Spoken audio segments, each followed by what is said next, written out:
കല്യാണം ഇനി വേറെ level. Basid wedding mall, Basid arcade, Poongottukulam, Tirur.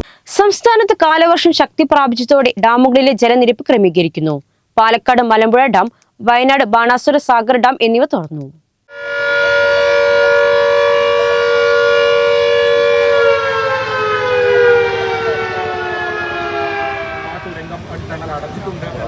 Shutter തുറന്നിരിക്കുന്ന തത്സമയ ദൃശ്യങ്ങളാണ്. മൂന്നാമത്തെ ഷട്ടർ കൂടിയാണ് വെള്ളം പുറത്തേക്ക് വരുന്നത്. രാവിലെ 10:15 സിൽവേ ഷട്ടറുകൾ ഉയർത്തിയാണ് ജലനിരപ്പ് നിയന്ത്രിക്കാനുള്ള നടപടികൾ തുടങ്ങിയത്. സെക്കൻഡിൽ 50 ക്യൂബ് വെള്ളമാണ് ആദ്യഘട്ടത്തിൽ ഒഴുക്കിവിടുന്നത്. ഡാം തുറക്കുന്ന സാഹചര്യത്തിൽ പുഴയുടെ തീരങ്ങളിലുള്ളവരും താഴ്ന്ന പ്രദേശങ്ങളിൽ താമസിക്കുന്നവരും ജാഗ്രത പാലിക്കണമെന്ന് ജില്ലാ ഭരണകൂടം അറിയിച്ചു.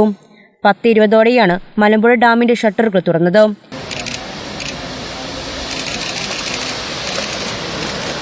മൂന്നാമത്തെ ഷട്ടറാണ് മലമ്പുഴ ഡാമിന്റെ മൂന്നാമത്തെ ഷട്ടർ ഉയർത്തിയിരിക്കുന്നത്.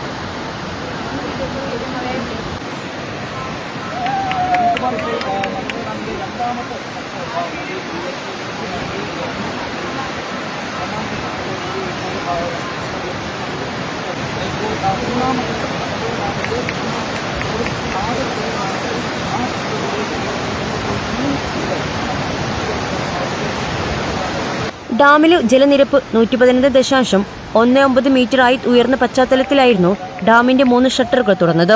റൂൾ കർവ് പ്രകാരം ജലനിരപ്പ് 110.49 മീറ്റർ നിലനിർത്തേണ്ട സാഹചര്യത്തിലാണ് നടപടികൾ. ഡാമിൽ നിന്നും വെള്ളം തുറന്നുവിടുന്ന സാഹചര്യത്തിൽ കൽപ്പാത്തി പുഴയുടെയും ഭാരതപ്പുഴയുടെയും തീരങ്ങളിൽ താമസിക്കുന്നവർ ജാഗ്രത പാലിക്കണമെന്ന് ജില്ലാ ഭരണകൂടം അറിയിച്ചു.